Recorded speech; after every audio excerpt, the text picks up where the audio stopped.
pakikuha ang isa pang pag-iisip.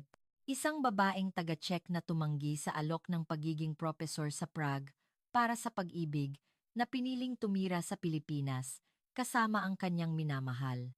Pagkalipas ng 10 taon ng mahabang panahon na malayo sa kanyang bayan, ang nangyari nang makita niya ang kanyang mga magulang ay talagang isang pangyayaring hindi inaasahan. Kung pakikinggan ninyo ito hanggang sa huli, tiyak na maiinitan ang inyong mga puso. Kaya, simulan na natin ngayon. Isang taglagas na may malamig na hangin mula sa Prague, sa aklatan ng pamantasan ng Charles University, isang babae ang abala sa kanyang pananaliksik. Napapalibutan ng makakapal na aklat ng panitikan. Siya ay isang purong Czech, ipinanganak at lumaki sa Czech Republic. Mula pagkabata, si Radka ay may matinding pagkahilig sa pag-aaral, hindi niya binibitiwan ang aklat. Mula pa sa elementarya, lagi siyang nangunguna sa klase, at pagsapit niya ng middle school, binabasa na niya ang mga akda ng panitikan sa antas ng kolehiyo. Kahit noong nag-aral siya sa pamantasan ng Charles, ang akademikong record ni Radka ay kahanga-hanga.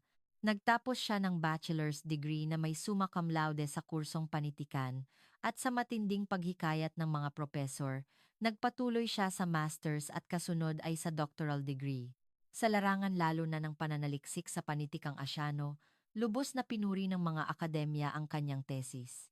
Biro at totoo, sinasabi ng kanyang mga kasamahan sa silid-aralan na, kung nandyan si Radka, ang aming research lab ay magiging pinakamahusay sa buong Europa. Pagkatapos makuha ni Radka ang kanyang PhD, isang napakaliwanag na kinabukasan ang naghihintay sa kanya. Nag-alok ang Free University of Berlin sa Germany ng posisyong Associate Professor at nag-alok din ang Sorbonne University sa France ng posisyon bilang Research Fellow. Bukod pa rito, nakatanggap siya ng tawag mula sa Oxford University sa England. Ipinagmamalaki ng kanyang mga magulang ang tagumpay ng kanilang anak at masaya nilang sinasabi na ang aming Radka ay magiging isang scholar na kinikilala sa buong Europa. Ngunit isang hindi inaasahang pagbabago ang dumating sa buhay ni Radka noong taglagas ng 2003. May ilang exchange students na dumating sa Charles University mula sa Asia, at isa sa kanila ay si Miguel de la Cruz. Si Miguel ay nag-aaral ng business management sa Pilipinas, ngunit malalim ang kanyang interes sa kulturang Europeo, kaya't nagtungo siya sa Czech Republic bilang exchange student. Ang una nilang pagkikita ni Radka ay naganap ng nagkataon lang. Nagsimula ito ng tulungan ni Radka si Miguel sa aklatan nang makita niya itong nahihirapan magbasa ng isang aklat na Czech, "May maitutulong ba ako?" Nang magsalita si Radka, inamin ni Miguel kalaunan na nakaramdam siya ng pasasalamat at kaunting pag-aalinlangan. Hindi siya makapaniwala na isang maganda at purong Czech na babae ang kusang lalapit at kakausap sa kanya, na isang Asyano. Sumagot si Miguel sa medyo pahutak-hutak na Ingles. "Maraming salamat. Napakahirap talaga ng wika." Mula noon, nagkikita paminsan-minsan sina Radka at Miguel sa aklatan. Tinuruan ni Radka si Miguel ng Czech at ibinahagi naman ni Miguel kay Radka ang tungkol sa kultura ng Pilipinas. Nagsimula ito bilang isang simpleng palitan ng wika, ngunit sa paglipas ng panahon, nagkaroon sila ng malalim na impresyon sa isa't isa. Nabighani si Miguel sa katalinuhan at personalidad ni Radka. Lalo na, sinabi niya na napakaganda ni Radka kapag pinag-uusapan niya ng may kasiglahan ang kanyang pananaliksik. Sa kabilang banda, humanga si Radka sa pagiging tapat ni Miguel at sa pag-aalaga nito sa pamilya. Tuwing linggo, tumatawag si Miguel sa kanyang mga magulang sa Pilipinas at nagtatrabaho pa siya sa Czech Republic para makatulong sa matrikula ng kanyang kapatid na babae sa kolehiyo. Gayunpaman, hindi naging madali ang kanilang relasyon. Ang pagkakaiba ng kultura ay mas malaki kaysa sa inaakala. Nakasanayan ni Radka ang individualismo at malayang kultura ng Europa, habang lumaki naman si Miguel sa kultura ng Pilipinas na family-centric at nagpapahalaga sa paggalang sa nakatatanda. Sa simula, ang mga pagkakaibang ito ay nakawiwili, ngunit sa paglipas ng panahon, naging sanhi rin ito ng pag-aaway. Minsan, inanyayahan ni Radka si Miguel na sumama sa kanila sa club kasama ang kanyang mga kaibigan. Ngunit magalang na tumanggi si Miguel, "Paumanhin, hindi po ako madalas pumunta sa mga ganyang lugar." Sa simula, nakaramdam si Radka ng kalungkutan, pakiramdam niya ay tinatanggihan siya ni Miguel. Ngunit kalaunan, Nalaman niyang hindi lang talaga gusto ni Miguel ang mga maiingay na lugar, mas gusto niya ang makipag-usap sa tahimik na cafe o parke. Sa paglutas ng mga maliliit na hindi pagkakaintindihan na ito, mas nagkalapit ang kanilang loob. Nakadama si Radka ng kapayapaan kapag kasama niya si Miguel. Kaya niyang kalimutan ang lahat ng problema sa mundo at maging masaya ng totoo. Sa piling ni Radka, nakaramdam si Miguel na siya ay iginagalang bilang isang tao. Nang matatapos na ang exchange program ni Miguel pagsapit ng taglamig, napagtanto nilang ang kanilang damdamin ay hindi lamang isang simpleng palitan. Ngunit ang katotohanan ay malupit. Kailangan nang umuwi ni Miguel sa Pilipinas at naghihintay naman kay Radka ang mga alok ng pagiging professor mula sa iba't ibang panig ng Europa. Pag-uwi ni Miguel sa Pilipinas, mukhang normal ang buhay ni Radka sa ibabaw. Patuloy siyang nag-aral sa aklatan at gumawa ng thesis. Ngunit, palaging nasa isip niya si Miguel. Lalo na, may kirot sa dibdib niya tuwing makikita niya ang silya sa aklatan kung saan nakaupo si Miguel noon. Nag-ugnayan sila sa pamamagitan ng email at messenger. Mahirap makipag-usap ng real-time dahil sa pagkakaiba ng oras, ngunit pinalapit nila ang kanilang mga puso sa pamamagitan ng pagbabahagi ng kani-kanilang araw-araw na buhay. Detalyadong ikinuwento ni Miguel kay Radka ang buhay niya sa Pilipinas. Ang trabaho niya sa kumpanya, oras kasama ang pamilya, at mga salusalo kasama ang mga kaibigan walang pinalampas na kahit maliit na bagay. Sa pamamagitan ng mga kwento ni Miguel, unti-unting nakilala ni Radka ang Pilipinas. Lalo siyang humanga sa pagpapahalaga ni Miguel sa kanyang mga magulang. Napangiti si Radka nang mabasa ang mensahe ni Miguel na, "Ngayon, pumunta kami sa palengke kasama si Mama. Bumili ako ng paborito niyang prutas at tuwang-tuwa siya." Samantala, lumalakas ang panggigipit kay Radka tungkol sa kanyang kinabukasan. Hinihingan na siya ng huling sagot ng Free University of Berlin tungkol sa posisyong associate professor at naghihintay din ang Sorbonne University ng kanyang desisyon. Nag-aalala ang kanyang mga magulang at sinabi nilang, "Hindi mo alam kung kailan ka pa ulit makakatanggap ng ganitong pagkakataon, kaya magdesisyon ka na agad." Ang ama ni Radka, si Rafał, ay isang kilalang propesor ng kasaysayan sa Czech Republic. Nais niyang maging isang mas mahusay na scholar ang kanyang anak kaysa sa kanya, at labis siyang ipinagmamalaki si Radka na tinawag ng pinakamahusay na mga pamantasan sa Europa. "Radka, ikaw ang aming dangal. Napakaganda kung magiging propesor ka sa Berlin o Paris," madalas niyang sabihin. Bagamat nais ng kanyang ina ang tagumpay ng kanyang anak, napansin din niyang tila may pinagkakaabalahan si Radka kamakailan. Nag-aalala siyang, hindi lang para sa pananaliksik ang pag-upo mo sa harap ng computer hanggang hating gabi. Isang araw, nakatanggap si Radka ng isang email mula kay Miguel na may espesyal na alok. "Radka, mahal na mahal kita. Magkaiba man tayo ng kultura at wika, alam kong makakayanan natin ang anumang hirap basta't kasama kita. Pakiusap, magpakasal tayo." Natulala si Radka sandali matapos basahin ang mensahe. Sabay na dumating ang tuwa at pag-aalinlangan. Nararamdaman niya ang sinseridad ni Miguel, ngunit ang kasal ay hindi lang desisyon na batay sa emosyon. Ilang araw na nalugmok si Radka sa malalim na pag-iisip. Sa isang banda, mayroon siyang napakaliwanag na kinabukasan bilang isang scholar, at sa kabilang banda, mayroon siyang masayang pamilya kasama ang taong mahal niya. Maingat siyang nagtanong sa kanyang mga kaibigan, ngunit karamihan sa kanila ay tumutol, "Nababaliw ka ba?" Lalo na ang kanyang matalik na kaibigan, si Katerina, ay mariing tumutol, "Radka, magising ka.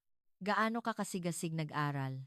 Tatalikuran mo ang lahat at pupunta sa Pilipinas, isang bansa na hindi mo kilala. Hindi iyan katanggap-tanggap. Maganda ang pag-ibig, ngunit maging realistiko ka. Paano ka mabubuhay sa isang lugar na hindi mo naiintindihan ang wika at ganap na magkaiba ang kultura?" Gayunpaman, nakapili na ang puso ni Radka. Habang inaalala niya ang mga sandaling kasama si Miguel, napagtanto niya kung ano ang tunay na kaligayahan. Naisip niya, anong kabuluhan ng tagumpay bilang isang scholar kung wala ang taong mahal mo? Ang reaksyon ng kanyang mga magulang nang sabihin niya ang tungkol sa kanyang relasyon kay Miguel at ang plano sa kasal ay inaasahan na. Mariing tumutol ang kanyang ama. "Hindi! Huwag na huwag. At ang kanyang ina ay na-shock at hindi makapagsalita. Radka, tatalikuran mo ba ang lahat ng inipon mo? Alam mo ba talaga kung anong bansa ang Pilipinas? Ang pagtutol ng kanyang ama ay talagang matindi. Ang aking anak ay pwedeng maging pinakamahusay na scholar sa Europa at tatalikuran niya iyon para pumunta sa isang maliit na bansa sa Asya. Hindi iyan katanggap-tanggap. Kung mahal ka talaga ng lalaking iyon, hayaan mo siyang pumunta at manirahan dito sa Czech Republic. Paulit-ulit niya itong sinasabi, sinisikap na kumbinsihin si Radka. Ngunit hindi natinag ang desisyon ni Radka. Sa katunayan, habang lumilipas ang panahon, lalo siyang nagkaroon ng pagmamahal at pag-asa kay Miguel. Sa wakas, naglakas loob si Radka na sumagot kay Miguel. Miguel, mahal din kita. Iiwanan ko ang lahat at pupunta ako sa Pilipinas. Noong tagsibol ng 2004, sumakay si Radka sa eroplano patungong Pilipinas. Sa mahabang paglipad na tumagal ng higit sa 3 na oras, komplikado ang kanyang isip. Nagkahalo ang pag-asa at pangamba, at daan-daang beses siyang nagtanong sa sarili kung tama ba ang kanyang desisyon. Habang pinagmamasdan ang mga ulap sa labas ng bintana, naisip ni Radka ang lahat ng iniwan niya sa Czech Republic. Ang una niyang impresyon nang dumating sa Ninoy Aquino International Airport, Naya, ay matindi. Ang kakaibang amoy ng Asya, na lubhang naiiba sa Czech, at ang lugar na puno ng Filipino ay nakagigimbal kay Radka. Nandyan si Miguel para salubungin siya, ngunit mukha siyang medyo kakaiba kaysa sa nakita niya sa video call. Mukha siyang mas matapang at mas kumpiyansa sa Pilipinas. Radka, talagang dumating ka. Iyan ang unang sinabi ni Miguel. Isa itong nakakaantig na sandali matapos ang ilang buwan ng paghihiwalay, ngunit sabay ding sumalubong sa kanila ang katotohanan ito na ang tunay na simula. Ang bayan ni Miguel ay sa Cebu City, isang tahimik na lungsod mga 1 oras na biyahe sa eroplano mula sa Maynila o isang mahabang biyahe ng bus, barko kung galing Manila. Nang dumating si Radka sa unang araw, sinalubong siya ng buong pamilya ng kanyang magiging asawa. Mahigpit na hinawakan ng biyenang babae, ina ni Miguel, si Aling Teresita, ang kamay ni Radka, at sinabing, ang layo ng pinanggalingan mo. Napakahirap, hindi ba? Siyempre, halos wala pang alam si Radka sa Filipino-Tagalog Cebuano, ngunit ang init ng puso niya ay lubos na naramdaman. Ang biyenang lalaki, ama ni Miguel, si Mang Ricardo, ay tahimik. Ngunit nagsumikap siyang batiin si Radka sa Ingles, sinasabing, salamat at naging bahagi ka ng aming pamilya. Bagamat hindi perpekto ang Ingles, malinaw ang kanyang sinseridad. Ang kapatid na babae ni Miguel, si Cheska, na nag-aaral ng Ingles sa kolehiyo, ay malaking tulong sa komunikasyon ni Radka. Ngunit ang unang hapunan ay isang malaking pagsubok para kay Radka. May higit sa 10 uri ng ulam na nakahanda sa mesa salo-salo, ngunit wala siyang ideya kung alin ang uunahin at kung paano ito kakainin. Nahirapan din siyang gumamit ng kutsara at tinidor o kumain gamit ang kamay, kung tradisyonal. Inihanda ng pamilya ang fork at knife para kay Radka, ngunit nakadama siya ng hiya. Ayos ka lang ba? Tanong ni Miguel na nag-aalala. Ngumiti ng pilit si Radka at sumagot, ayos lang po. Ngunit sa kanyang puso, nagtatanong siya. Kinagabihan, nagkaroon sina Miguel at Radka ng sandaling sila lang, matagal na panahong hindi nila naranasan. Mabait ba ang pamilya ko? Tanong ni Miguel. Sumagot si Radka, napakabubuti nila. Ngunit, hindi niya matuloy ang sasabihin. Ano ang inaalala mo? Nang tanungin ulit ni Miguel, inamin ni Radka ang kanyang takot. Hindi ko naiintindihan ang wika at napakalayo ng kultura. Talaga bang magiging masaya ako rito? Hinawakan ni Miguel ang kamay ni Radka at nagbigay ng ginhawa, kailangan ng oras. Noong pumunta ako sa Czech, nalito din ako sa simula. Pero unti-unti akong naka-adapt. Ganoon din ang mangyayari rito. Nangako rin siya. At tutulungan kita, kaya huwag kang mag-alala. Ginanap ang kasal pagkalipas ng 1 taon. Mahirap para sa pamilya ni Radka sa Czech na dumalo dahil sa layo, kaya nagpadala sila ng pagbati sa pamamagitan ng video call. Umiyak ang ina ni Radka sa screen at humiling, maging masaya ka. Ang kanyang ama ay medyo nakasimangot pa rin, ngunit hindi niya nakalimutan ang salitang, manatiling malusog. Ang kasal sa Pilipinas ay isa pang shock para kay Radka. Lubos itong naiiba sa kasal sa Czech. Ang pagsusuot ng puting wedding gown barot saya. Ang seremonya sa harap ng maraming bisita lahat ay bago at nakalilito. Nang makita ni Radka ang sarili niya sa salamin, suot ang gown na inihanda ng pamilya ni Miguel, napaluha siya sa sobrang paghanga. Ang ganda-ganda mo, sabi ng biyenan mother-in-law niya, at naramdaman ni Radka ang sinseridad ng pagtanggap. Ang bahay ng bagong kasal ay isang maliit na apartment na inihanda ni Miguel. Kung ikukumpara sa malaking bahay niya sa Czech, napakaliit nito, ngunit sapat na ito para sa kanilang dalawa. Habang tinitingnan ni Radka ang loob ng bahay, naramdaman niyang, ito na ang bahay namin ngayon. Gayunpaman, ang katotohanan ay mas mahirap kaysa sa inaakala. Si Miguel sa trabaho, kaya't halos wala siya sa bahay sa araw. Si Radka ay kailangang mag-aral ng Filipino at kultura ng Pilipinas ng mag-isa. Sa simula, ang pagpunta sa grocery ay isang malaking pakikipagsapalaran. Madalas siyang nalilito dahil hindi niya mabasa ang mga pangalan ng produkto sa Filipino. Lalo na, nahirapan siyang maintindihan ang mga abiso mula sa tanggapan ng condominium. Isang araw, hindi niya napansin ang abiso tungkol sa inspeksyon ng tubig at nataranta siya nang biglang mawala ng tubig. Noon, tinulungan siya ng kapitbahay at naintindihan niya ang sitwasyon, ngunit naiyak si Radka dahil sa kabaitan nito. Ang unang taglamig matapos ang kasal, naranasan ni Radka ang matinding init, lamig sa Pilipinas depending on the season, place. Bagamat malamig din sa Czech, ang kakaibang klima sa Pilipinas ay iba. Noong panahong iyon, nagbuntis si Radka sa kanilang unang anak. Masayang balita ito, ngunit malaki rin ang kanyang pangamba. Kailangan niyang pumunta sa ospital at dumaan sa check-up sa Filipino at kailangan niyang tiisin ang mga pagkaing Filipino na isang malaking pasanin. Hindi niya lubos na maintindihan ang paliwanag ng doktor sa OBGYN, kaya kailangang mag-absent ni Miguel sa trabaho para samahan siya. Tuwang-tuwa si Aling Teresita sa pagbubuntis ni Radka at sinubukan niyang tumulong sa iba't ibang paraan.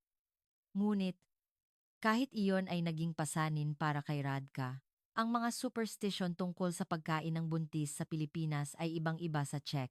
Nang sabihin ng biyenan niya na, huwag kang kakain ng malamig habang nagbubuntis, gusto niyang magtanong, bakit po?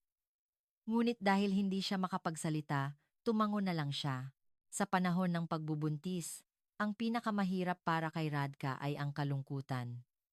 Hindi rin madaling makipag-ugnayan sa pamilya sa Czech dahil sa pagkakaiba ng oras. Lalo na, kapag matindi ang kanyang morning sickness paglilihi, hindi niya matanggap ang amoy ng pagkain sa Pilipinas at madalas siyang hindi kumakain ng maayos. Ang pinakanag-alala kay Radka ay ang kanyang biyenan. Bagamat hindi sila nagkakaintindihan, mas alam niya kaysa kanino man ang nararamdaman ni Radka. Isang araw, nakita niya si Radka na nakaupo sa balkoni at nakatingin sa labas. Tahimik siyang umupo sa tabi niya at hinimas ang kanyang likod. Hindi man sila nagkaintindihan, naramdaman ni Radka ang init ng kanyang kamay at napaluha. Nang ipanganak ang kanilang anak na lalaki, si Gabriel, o Gab, doon unang naramdaman ni Radka ang tunay na kaligayahan sa Pilipinas. Habang tinitingnan niya ang maliit at cute na sanggol, naramdaman niya na, ngayon, talagang naging tao na ako ng bansang ito. Ngunit, sabay ding nagsimula ang bagong pag-aalala tungkol sa pagpapalaki ng bata. Ang paraan ng pagpapalaki ng bata, solid foods, bakuna lahat ay iba sa Czech. Lalo na, ang panahon ng pagpapagaling pagkatapos mga naklohya o pahinga ay isang karanasan na lubos na hindi pamilyar kay Radka. Hindi niya maintindihan ang pangangailangang manatili sa bahay sa loob ng isang buwan at kumain ng masustansiyang sopas at kanin. Sa Czech, bumabalik siya sa normal na buhay pagkatapos ng isang linggo, kaya ang kultura ng postpartum sa Pilipinas ay tila napakahigpit. Naiinip ako at gusto kong lumabas, sabi ni Radka kay Miguel. Sinabi naman ni Miguel, para sa kalusugan mo ito, kaya sana maintindihan mo. Araw-araw, nagluluto ang biyenan niya ng masustansiyang sabaw para sa pagpapagaling niya. Sa simula, pakiramdam niya ay kulang, ngunit sa paglipas ng panahon, unti-unti niya itong nagustuhan. At habang naiintindihan niya ang intensyon ng biyenan niya na nagluluto ng buong puso, unti-unting tinanggap ni Radka ang kultura ng Pilipinas. Habang nagpapalaki ng bata, nagdesisyon si Radka na kailangan niyang mag-aral ng masigasig ng Filipino. Naisip niyang kapag lumaki na si Gab at nag-aral na sa paaralan, magiging pabigat sa bata kung hindi marunong mag-Filipino ang kanyang ina. Kaya, tuwing natutulog ang bata, binubuksan niya ang mga aklat-aralin ng Filipino at nag-aaral. Ngunit hindi ito madali. Napakahirap mag-aral ng bagong wika habang pagod sa pag-aalaga ng bata. Bukod pa rito, komplikado ang gramatika ng Filipino at mahirap din ang sistema ng paggalang po, opo. Isang araw, nag-video call si Radka sa kanyang ina sa Czech. Nag-alala ang kanyang ina nang makita ang hitsura ni Radka sa screen at sinabing, "Mukha kang napakahirap." Nang sabihin ng kanyang ina na, "Kung gusto mong umuwi, pwede kang umuwi anumang oras," nawalan ng salita si Radka. Naisip niyang umuwi. Kinagabihan, inamin ni Radka ang kanyang tunay na damdamin kay Miguel. Talagang nahihirapan ako. Hindi ko naiintindihan ang wika at napakalayo ng kultura. Iba rin ang paraan ng pagpapalaki ng bata sa Czech, kaya nalilito ako. Habang pinakikinggan ni Miguel ang sinasabi ni Radka, nakaramdam siya ng awa. Ipinanganak at lumaki siya sa Pilipinas, kaya lahat ay natural para sa kanya, ngunit napagtanto niya na ang bawat araw ay isang bagong pagsubok para kay Radka. "Patawad. Dapat mas tinulungan pa kita," sabi ni Miguel habang hinawakan ang kamay ni Radka. "Ngayon, babawasan ko ang trabaho ko at magtatagal ako sa bahay at mag-aral tayong dalawa ng Filipino." Sa sinseridad ng pangako ni Miguel, gumaan ng kaunti ang loob ni Radka. Nang mag-isang taon na si Gab, mas nagsikap si Radka na mag-adapt sa buhay sa Pilipinas. Ang una niyang ginawa ay sumali sa klase ng Filipino na inaalok ng International Relations Center sa kanilang lugar. Sa simula, nag-aatubili siya dahil wala siyang mapag-iiwanan kay Gab, ngunit kusang loob na tumulong ang biyenan niya. "Ako ang magbabantay kay Gab, kaya huwag kang mag-alala at pumasok ka sa klase." Sa klase ng Filipino, nakilala ni Radka ang mga babaeng dayuhan na katulad niya ang sitwasyon. Sila ay sina Tien mula Vietnam, Maria mula Russia, at Sejin mula Korea, mga babaeng nag-aaral ng magkasama. Sa simula, may hiya sila sa isa't isa, ngunit sa paglipas ng panahon, nagkalapit sila dahil magkapareho ang kanilang mga problema. "Ate, mahirap din ba ang Filipino noong una?" tanong ni Tien sa Tagalog. Tumawa si Radka. "Mahirap pa rin ngayon."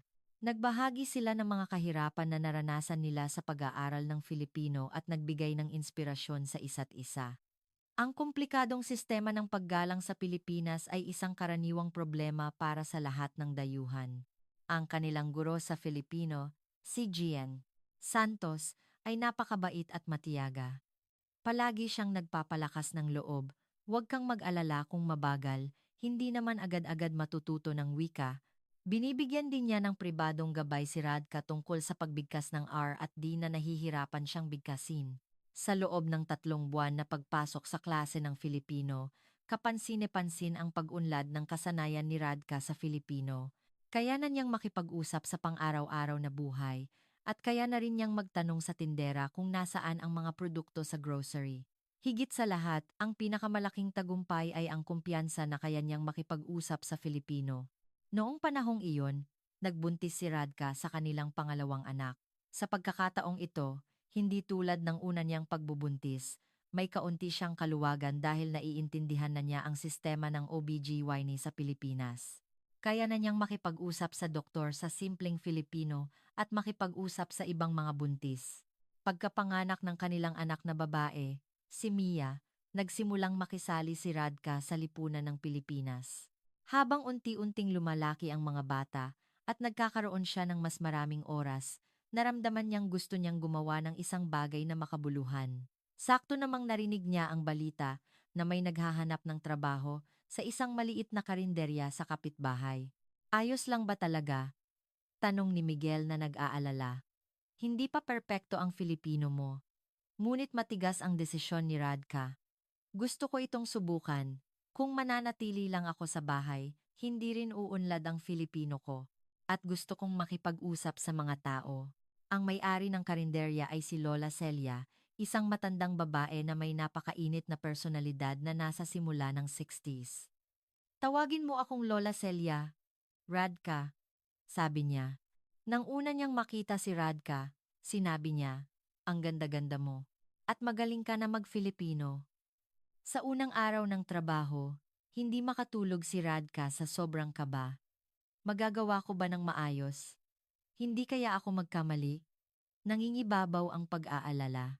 Ngunit nang dumating siya sa karinderya at sinalubong siya ng masiglang bati ni Lola Celia, unti-unting gumaan ang kanyang pakiramdam. Ngayon, magsisimula tayo sa paghuhugas ng pinggan. At dahan-dahan, alamin mo ang menu at matutong kumuha ng order, paliwanag ni Lola Celia ng buong kabaitan. Masigasig na sumulat si Radka at ginaya ang ginagawa niya. Nang pumasok ang unang customer, talagang kinabahan siya. Mabuhay! Welcome! Nang bumati si Radka ayon sa pinraktis niya, medyo nagulat ang customer.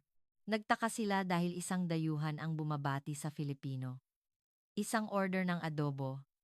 Pakiusap. Nang kunin niya ang order at ipasa sa kusina, nakaramdam si Radka ng pagmamalaki. Ngunit hindi lahat ay naging madali.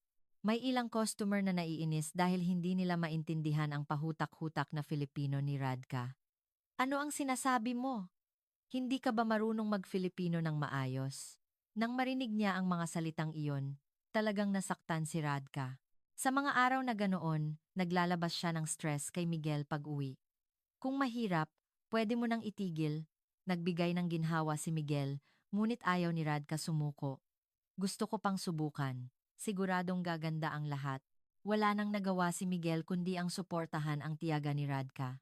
Sa paglipas ng panahon, unti-unting nasanay si Radka sa trabaho sa karinderya. Nagkaroon siya ng mga regular na customer at dumarami ang mga taong kusa siyang kinakausap. Ate, taga saan ka? Lalo na, ang mga estudyante sa kalapit na high school ay gusto si Radka at tinawag siyang Ate Check.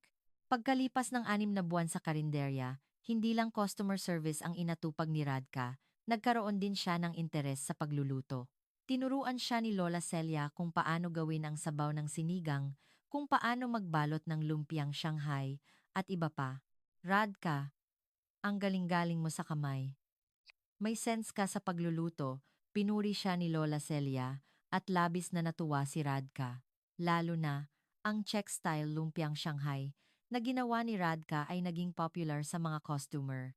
Ito ay isang kakaibang lasa na pinagsama ang Czech seasoning at ang Pilipinong lumpiang Shanghai.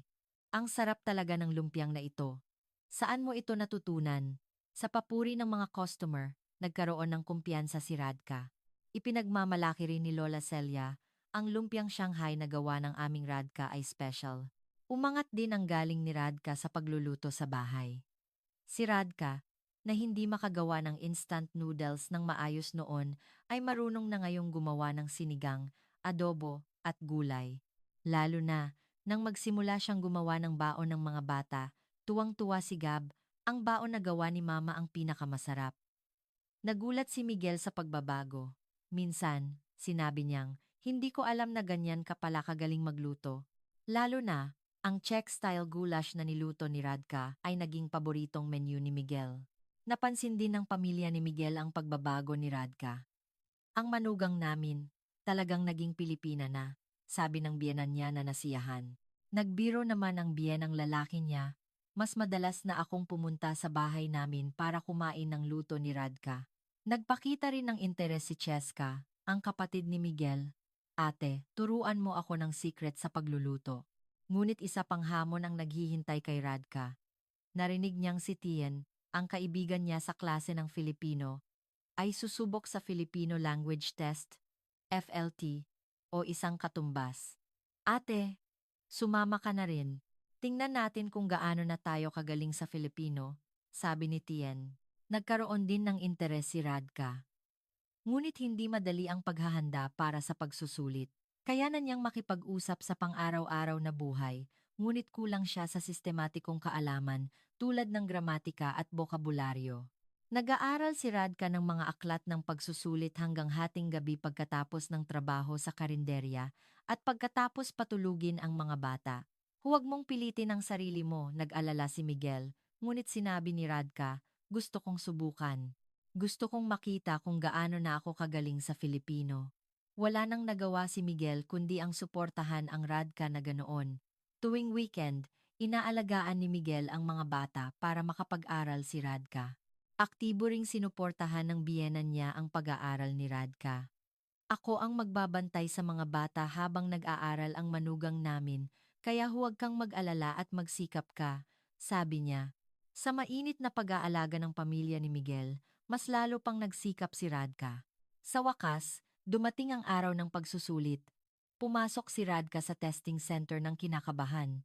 Ito ay isang pagsusulit na tumagal ng 3 oras, kabilang ang pakikinig, pagbasa, at pagsulat. Sa simula, kinabahan siya, ngunit unti-unti niyang naipakita ang kanyang kasanayan na pinag-aralan niya. Kumusta? Tanong ni Tian pagkatapos ng pagsusulit. Hindi ko alam. Ginawa ko naman ang aking makakaya, sumagot si Radka na may pag-aalala. Kailangan nilang maghintay ng 1 buwan para sa resulta. Sa loob ng 1 buwang iyon, mas nagsikap pa si Radka sa pag-aaral ng Filipino. Nais niyang patuloy na umunlad, anuman ang resulta. Nagpalakas loob din si Lola Celia, anuman ang maging resulta ng pagsusulit, napakagaling mo na. Sa wakas, dumating ang araw ng pagpapalabas ng resulta. Pumasok si Radka sa website ng Nanginginig ang Puso. Nagulat siya nang makita ang resulta na lumabas sa screen. Pumasa siya sa mataas na antas ng pagsusulit. Isang napakagandang resulta ito para sa unang beses na kumuha ng pagsusulit. Miguel! Pumasa ako! Nang sumigaw si Radka na puno ng tuwa, tuwang-tuwa rin si Miguel. Napakagaling mo! Ang aming Radka ay isa ng tunay na Filipino speaker. Nagpalakpakan din ang mga bata nang makita ang masayang mukha ni mama nila. Ibinahagi din nila ang magandang balita sa pamilya ni Miguel. Ang aming manugang ay napakagaling. Mukhang mas masigasig pa sa mga Pilipino, ipinagmamalaki ng biyenan niya. Nagalak din ang biyenang lalaki niya, si Radka ang dangal ng aming pamilya. Nagdaos din sila ng isang maliit na party kasama ang mga kaibigan niya sa klase ng Filipino. Pumasa rin si Tien sa pagsusulit at nagyakapan sila sa tuwa. Ang galing nating dalawa. Ang kanilang masayang reaksyon ay nakaantig sa ibang mga kaibigan. Matapos ang pagsusulit, nagsimulang makisali si Radka ng mas aktibo sa lipunan ng Pilipinas. Lalo na, nang magsimulang mag-aral ang mga bata, nagsimula siyang dumalo sa mga pulong ng mga magulang PTA. Sa simula, naging pasanin ang makipag-usap sa mga magulang, ngunit unti-unti siyang nasanay. Nang pumasok si Gab sa elementarya, dumalo si Radka sa orientation ng mga magulang. Kumusta? Ako po ang ina ni Gab, sabi niya. Medyo nagulat ang ibang mga magulang, ngunit agad silang naging palakaibigan. Taga saan ka po? Taga Czech Republic po ako, sagot niya, at nagpakita sila ng interes, ang layo pala ng pinanggalingan niyo. Lalo na, naging malapit sila ni Ate Beth, na isa ring magulang sa klase. Radka, napakagaling mo mag-Filipino. Mukhang mas formal ka pang magsalita kaysa sa amin. Pinuri siya ni Ate Beth. Nag-usap sila ng matagal tungkol sa edukasyon ng mga bata. Paano po ang edukasyon sa Czech? Tanong ni Ate Beth. At ipinaliwanag ni Radka ang sistema ng edukasyon sa Czech. Sa Czech, lubos kaming nagpapahalaga sa pagkamalikhain ng mga bata. Sa pamamagitan ng mga usapan na ito, mas nakilala ng mga magulang si Radka at mas naiintindihan naman ni Radka ang kultura ng edukasyon sa Pilipinas. Ngunit, minsan, may mga kahirapan pa rin dahil sa pagkakaiba ng kultura. Sa isang pulong ng mga magulang, nang lumabas ang mungkahi na mag-ipon ng pera para sa Christmas gift para sa guro, medyo nag-atubili si Radka. Sa Czech, karaniwan ang magbigay ng pasasalamat ng individual, kaya ang ganitong paraan ay hindi pamilyar. Ngunit, tinanggap niya ito ng natural. Iniisip na, ito pala ang karaniwang paraan dito sa Pilipinas. Nagpatuloy din ang trabaho niya sa karinderya. Ngayon, umunlad ang kanyang kasanayan kaya kaya na ni Radka na patakbuhin ang tindahan ng mag-isa. Kapag aalis si Lola Celia para sa personal na lakad, ipinagkakatiwala niya kay Radka, Radka, ikaw na ang bahala sa tindahan ngayon. Lalo na, ang mga menu na inimbento ni Radka ay naging popular sa mga customer. Ang Czech-style lumpiang Shanghai ay paborito ng mga kabataan. Ang sarap talaga nito. Paano mo naisip ang ganitong ideya? Sa papuri, nakaramdam si Radka ng pagmamalaki. Habang pinagmamasdan si Radka, humanga rin si Lola Celia. Radka, para kang henyo sa pagluluto. Ilang dekada na akong nagtitinda, pero hindi ko naisip ang ganitong creative na menu. Ang kakaibang ideya ni Radka ay nakatulong din sa pagtaas ng benta ng tindahan. Isang araw, humingi ng interview ang isang lokal na pahayagan kay Radka na sinasabing naghahanda sila ng artikulo tungkol sa mga multicultural families sa komunidad. Sa simula, nag-atubili siya, ako ba ay karapat-dapat? Ngunit sa paghikayat ni Lola Celia at ng mga tao sa paligid, pumayag siyang magpa-interview. Ano ang pinakamahirap na bagay sa buhay niyo sa Pilipinas? Tanong ng reporter. Sumagot si Radka. Sa simula, ang wika at pagkakaiba ng kultura ang pinakamahirap. Ngunit, sa tulong ng mga tao sa paligid, unti-unti ko itong nalampasan. Idinagdag din niya, talagang malalim ang pagmamalasakit ng mga Pilipino. Nang lumabas ang artikulo sa pahayagan, naging sikat si Radka sa kanilang lugar. Nagsimulang makilala siya ng mga tao. Iyan ang taga-Czech na lumabas sa pahayagan. Nagpakita rin ng interes ang mga customer sa karinderya. Nakita ka namin sa pahayagan. Ang galing mo. Ngunit, minsan, naramdaman din niya na pasanin ang biglaang atensyon. Minsan, inamin niya kay Miguel, gusto ko lang mamuhay ng normal. Nagbigay ng lakas ng loob si Miguel. Ngunit nagbibigay ka ng magandang impluwensiya sa maraming tao. Pwede kang maging proud. Noong panahong iyon, isang bagong pagkakataon ang dumating kay Radka. Inalok siya ng City Hall na maging mentor sa programa ng suporta para sa mga multicultural families. Magagawa ko ba? Nag-atubili siya, ngunit naisip niyang makakatulong siya sa ibang mga dayuhang babae na katulad niya ang pinagdadaanan. Sa unang araw ng mentoring, kinabahan si Radka nang pumunta sa City Hall. Naroon ang mga babae mula sa iba't ibang bansa tulad ng Vietnam, Pilipinas, China, at Russia. Magandang araw. Ako po si Radka, taga Czech Republic. Nang magpakilala siya, nakinig ang lahat ng may interes. Ate, ano ang tip sa pag-adapt sa buhay sa Pilipinas? Sa tanong, tapat na ibinahagi ni Radka ang kanyang karanasan. Maraming beses kong gustong sumuko. Ngunit, hindi ako sumuko at nagsikap ng unti-unti, kaya narito ako ngayon. Lalo na, paano ka nag-aral ng Filipino? Sa tanong, ibinahagi niya ang mga konkretong pamamaraan. Pumasok ako sa klase ng Filipino, nanood ng news sa TV na may subtitle, at higit sa lahat, nagsikap akong makipag-usap sa mga lokal. Mahalaga na huwag kang mahihiya at magpatuloy ka sa pagsubok kahit magkamali. Unti-unting lumakas ang mentoring activities ni Radka.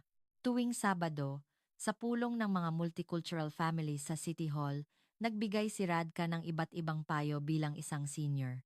Lalo na, sa mga babaeng bago lang sa Pilipinas, nagbigay siya ng praktikal na impormasyon sa buhay at sa mga babaeng naka-adapt na, tinuruan niya ng mga paraan para umunlad pa.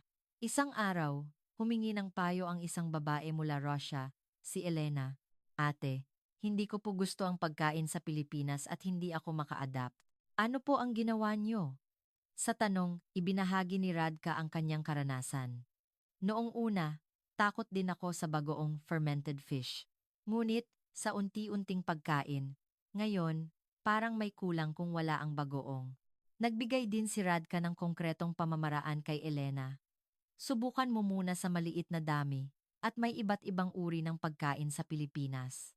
Pwede kang magsimula sa sinigang, pansit, o lumpia. Ang mga simpleng payo na ito ni Radka ay malaking tulong sa ibang mga participant. Dahil sa payo mo, ate, sinimulan ko ng inumin ang sinigang ng buo, sabi ni Min mula Vietnam na natuwa. Nagpasalamat naman si Rowena mula sa Pilipinas, asawa ng Hapon, Koreano sa Orihana, Sinunod ko ang turo mo, ate, at tuwang-tuwa ang biyenan ko. Ang aktibidad ni Radka ay hindi lang limitado sa pagbibigay ng payo. Minsan, sinasamahan niya sila sa grocery para turuan kung paano mamili at sinasamahan din niya sila kapag may transaction sa government office. Tuwing maririnig niya ang salitang, natatakot ako ng mag-isa, ngunit dahil kasama ko si ate, malakas ang loob ko, nakaramdam si Radka ng katuparan. Ang aktibidad ni Radka ay nagsimulang mapansin sa komunidad. Personal na nakipagkita si Mayor kay Radka at nagbigay ng lakas ng loob, napakahuwaran ng ginagawa mo bilang isang mamamayan. Ikaw ang dangal ng aming lungsod. Makakatanggap din siya ng parangal bilang Multicultural Family Support Worker. Sa araw ng parangal, dumalo si Radka kasama ang kanyang pamilya. Ang tingin ni Miguel sa kanyang asawa ay puno ng pagmamahal. Talagang ipinagmamalaki kita at tuwang-tuwa rin ang mga bata. Yehey, nanalo ng award si Mama. Dumalo rin ang buong pamilya ni Miguel at sinuportahan si Radka. Lalo na, naiyak ang biyenan niya. Alam kong napakahusay ng aming manugang, ngunit talagang ipinagmamalaki ko na kinikilala siya ng lipunan. Nagalak din ang biyenang lalaki niya, si Radka ang dangal ng aming pamilya. Mukhang mas mahal niya pa ang Pilipinas kaysa sa mga Pilipino. Gayunpaman, sa kabila ng lahat ng abalang aktibidad na ito, ang pinakamahalaga para kay Radka ay ang kanyang pamilya. Ano man ang mangyari, naglalaan siya ng oras para sa mga bata at hindi niya nakakalimutang makipag-usap kay Miguel. Madalas niyang sinasabi, dahil may pamilya ako, kaya kong gawin ang mga aktibidad na ito. Lalo na, ang pagmamasid sa paglaki ng kanyang mga anak ang pinakamalaking kaligayahan ni Radka. Si Gab ay nasa grade school na ngayon at minsan ay humihingi ng turo sa Czech, at si Mia naman ay nasa kindergarten at ipinagmamalaki sa kanyang mga kaibigan. Ang mama ko ay taga Czech Republic. Habang pinagmamasdan ang mga bata, nagkaroon si Radka ng layunin na palakihin ang mga bata upang ipagmalaki nila ang parehong kultura ng dalawang bansa. Nagpalitan sila ng Filipino at Czech sa bahay at nagluluto rin siya paminsan-minsan ng tradisyonal na pagkain ng Czech. Nagsimula ring magpakita ng interes si Miguel sa Czech dahil kay Radka. Minsan, sinabi niyang, gusto kong pumunta sa Czech balang araw at makita ang mga magulang ni Radka. Natuwa si Radka sa puso ni Miguel. Sa simula ng kanilang kasal, si Radka lang ang nagsikap na mag-adapt sa kultura ng Pilipinas, ngunit ngayon, nagsisikap din si Miguel na maintindihan ang kultura ng Czech. Isang araw, isang malaking pagbabago ang dumating kay Radka.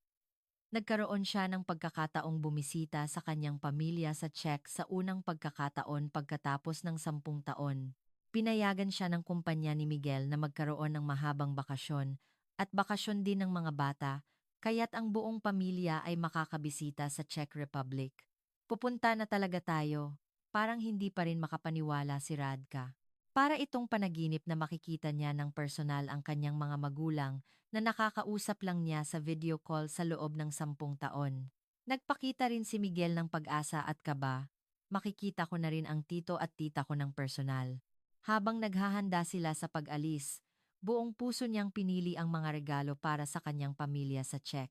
Naghanda siya ng tradisyonal na tsaa, dried mangoes, barong tradisyonal na kasuotan, at souvenirs ng Pilipinas. Lalo na, kasama niya ang lumpia at adobo na ginawa niya at espesyal na binalot. Tuwang-tuwa rin ang mga bata na makikita na nila ang kanilang lolo at lola. Nag-practice si Gab ng pagbati sa Czech, mahal ko kayo, lolo at lola, at sinabi ni Mia na gusto niyang kantahin ang mga awiting pambata ng Pilipinas sa Czech. Pareho silang may matinding pag-uusisa tungkol sa bayan ni mama nila. Aktibo ring sinuportahan ng pamilya ni Miguel ang pagbisita ni Radka sa kanyang bayan.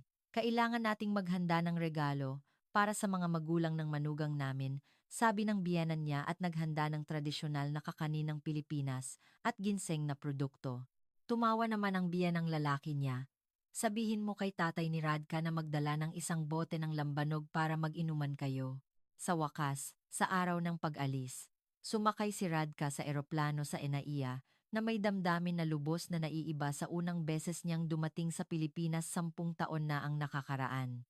Noong una, siya ay puno ng takot at pag-aalala, ngunit ngayon, puno siya ng pag-asa at kumpiyansa.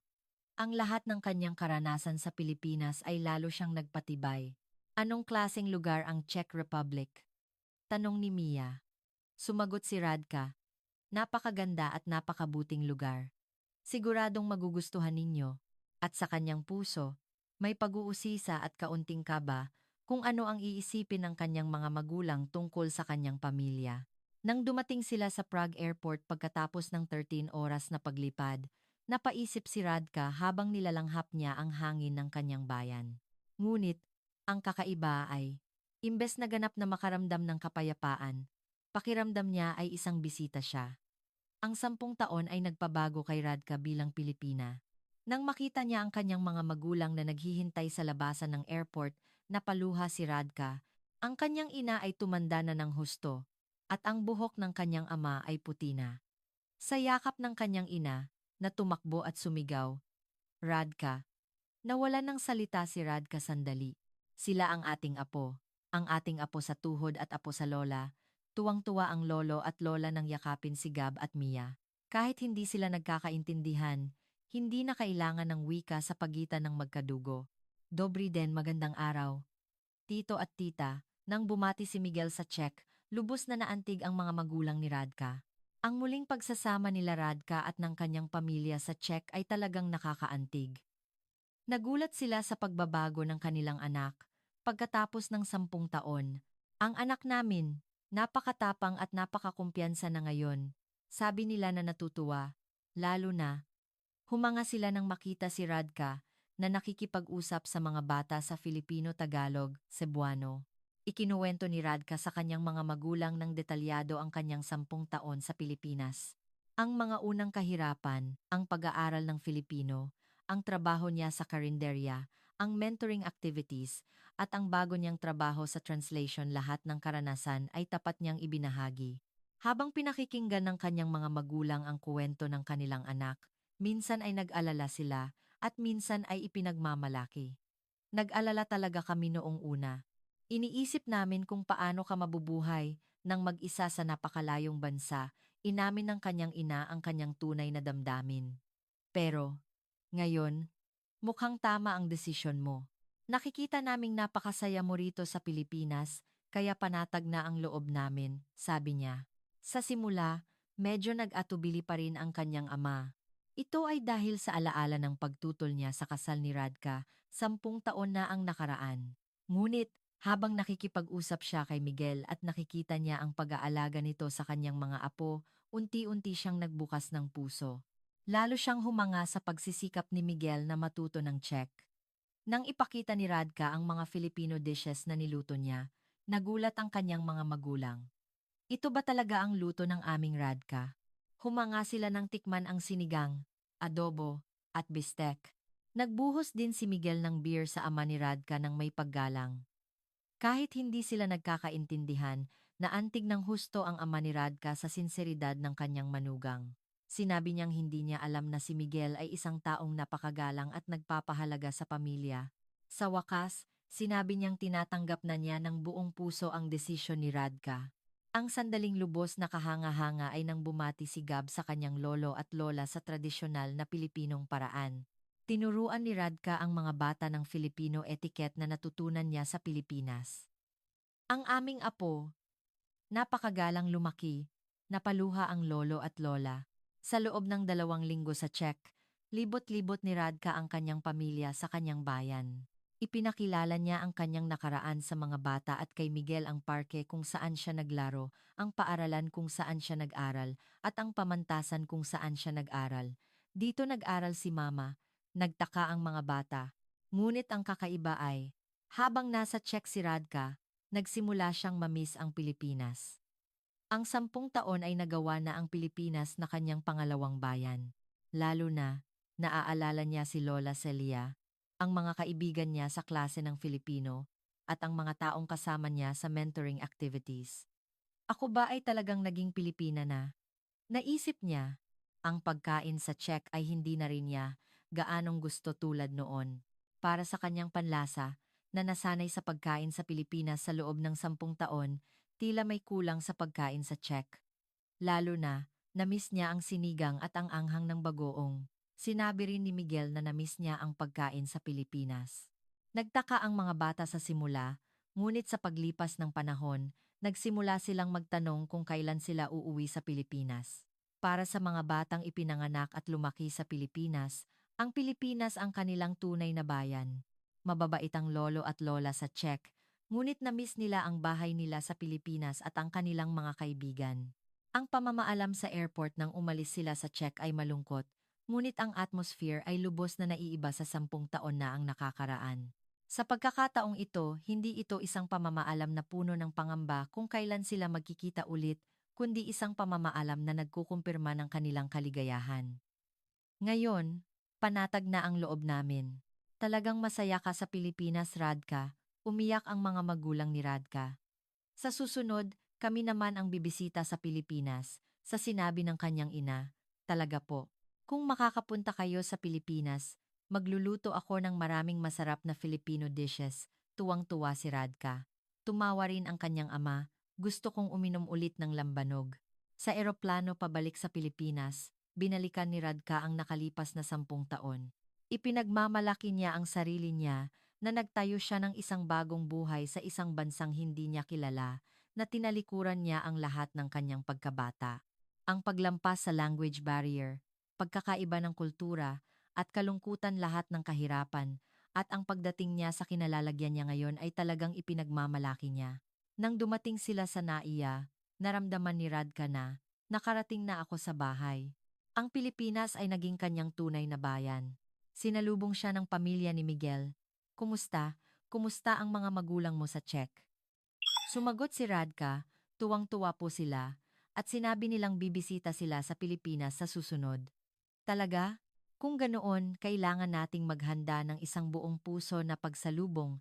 Nagsimula na ang kanyang biyenan sa pagpaplano. Sa mainit na reaksyon na iyon, lalo pang naramdaman ni Radka na masaya siyang naging bahagi ng pamilyang ito. Pag-uwi sa bahay, inayos ni Radka ang mga larawan na kinuha nila sa Czech at nakipag-usap kay Miguel. Talagang masarap, hindi ba? Lalo na, masaya ako na tinanggap na ng mga magulang mo ang pamilya natin, sabi niya. Naantig si Miguel. Oo, sa wakas, pakiramdam ko ay naging isang tunay na pamilya tayo. Kinagabihan, nakatulog si Radka ng mahimbing sa kanyang bahay sa Pilipinas. Ang 2 linggo sa Czech ay talagang makabuluhan, ngunit ang pananatili sa Pilipinas ang pinakapayapa at pinakamasaya. Ang 10 taon ay ganap na nagpabago kay Radka bilang isang tao. Kinabukasan, bumalik si Radka sa kanyang pang-araw-araw na buhay. Pumunta siya sa karinderya, nagpatuloy sa mentoring activities, at nagtrabaho sa translation. Ang aming Radka, nakabalik na. Kumusta? Tuwang-tuwa si Lola Celia. Sinalubong din siya ng mga kaibigan niya sa klase ng Filipino. Ate, na-miss ka namin. Ibinahagi ni Radka ang kanyang karanasan sa Czech sa maraming tao. Lalo na, sa mentoring activities para sa mga multicultural families, nagbigay siya ng lakas ng loob sa ibang mga dayuhan. Kahit mahirap sa simula, huwag kayong susuko. Sa paglipas ng panahon, ang Pilipinas ay magiging inyong tunay na bayan, iyan ang mensahe niya. Ngayon, para kay Radka, ang Pilipinas ay hindi lang isang bansang pinuntahan niya para sa kanyang asawa. Ito ay naging kanyang tunay na bayan, na pinili at itinayo niya. Ipinanganak siya sa Czech, ngunit sa Pilipinas niya natagpuan ang kanyang tunay na sarili. At napagtanto ni Radka, ang tunay na bayan ay hindi ang lugar kung saan ka ipinanganak, kundi ang lugar kung saan ka nagpapatuloy ng pangarap kasama ang mga taong mahal mo. Ang 10 taon sa Pilipinas ay hindi lang oras ng pag-adapt, kundi oras ng pagpapala para matuklasan at lumaki ang kanyang bagong sarili. Narinig ninyo ang kuwento ni Radka na nagmula sa Czech. Ito ay isang magandang epilog na nilikha ng pag-ibig, tiyaga, at mainit na pag-aalaga ng mga tao sa paligid. Kung mayroon din kayong ganitong nakakaantig na kwento, ibahagi ninyo ito sa comment section. Salamat.